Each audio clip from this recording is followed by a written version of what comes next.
សម្ដេចហ៊ុនសែនណែនាំឲ្យពិនិត្យបន្ថែមលើការបដិបត្តិក្រីក្រឲ្យចំអ្នកខ្វះខាតពិតប្រាកដ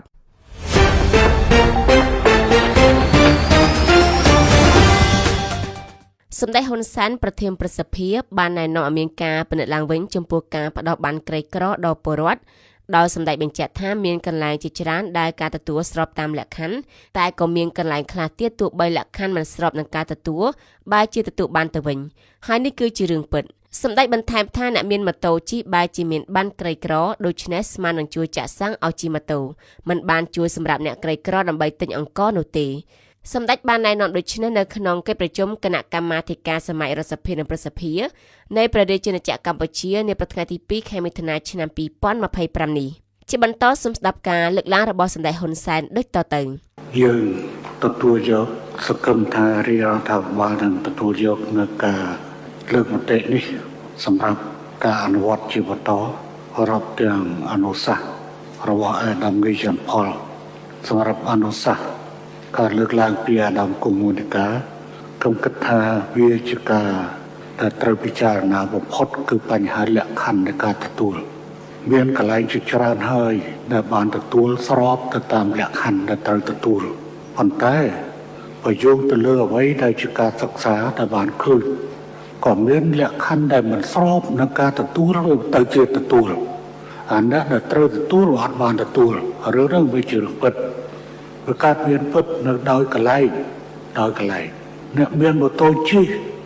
វាទៅជាបានទទួលអរិញណាបានទទួលអាបានក្រីក្រដែរអញ្ចឹងស្មើនឹងយើងជួយចាក់សាំងឲ្យគេជិះម៉ូតូมันបានជួយសម្រាប់ទៅអ្នកក្រីក្រដើម្បីទិញអង្គទេរឿងហ្នឹងគឺជារឿងហើយដោយសារមានការផ្សាយបន្តផ្ទាល់គ្រប់ទីកន្លែងបានខ្ញុំត្រូវលើករឿងហ្នឹងថែមហើយភរិយាខ្ញុំនេះគឺថាគាត់តាមដានក្នុងឋានៈគាត់ជាប្រធានសមាគមកាកបាទក្រហមអញ្ចឹងគាត់តាមដានលើអកិច្ចការងារហ្នឹងច្រើនអញ្ចឹងគាត់តែងតែរហូតដល់កុំថាត្រឹមអាដាមគង់មតិកាសូម្បីតែប្រពន្ធខ្ញុំក៏គាត់តូចតែលើរឿងហ្នឹងដែរព្រោះមានអ្នកខ្លះគាត់មកសួរគ្នាលេងថាគាត់បានទទួលដែរអាអ្នកមានម៉ូតូជិះវាទទួលបានក្រីក្រដល់អាអ្នកអត់បាយស៊ីវាអត់អញ្ចឹងទេយ៉ាបានក្រីក្រខ្លះបានទៅចាក់សាំងសម្រាប់ម៉ូតូជិះដែរ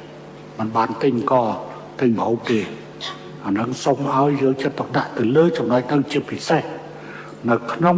ការអនុវត្តនៅពេលខាងមុខសូមជម្រាបថាការណែនាំរបស់សម្ដេចប្រធានប្រសិទ្ធិខាងលើនេះគឺធ្វើឡើងបន្ទាប់ពីលោកគង់មូនីកាសមាជិកប្រសិទ្ធិមកពីគណៈបច្ឆន្ទៈខ្មែរបានលើកឡើងនៅក្នុងអង្គប្រជុំសម័យរដ្ឋសភានិងប្រសិទ្ធិដោយស្នើមានការតាមដានបន្ថែមទៀតចំពោះបញ្ហាបដិបត្តិក្រីក្រនេះ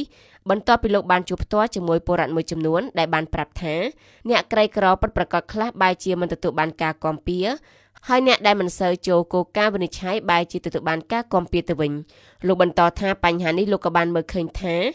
រាជរដ្ឋាភិបាលកម្ពុជាបានខិតខំប្រឹងប្រែងណាស់ដើម្បីកាត់បន្ថយបញ្ហានេះតែវានៅតែបន្តកើតមានតាមមូលដ្ឋាននិងខេត្តមួយចំនួន។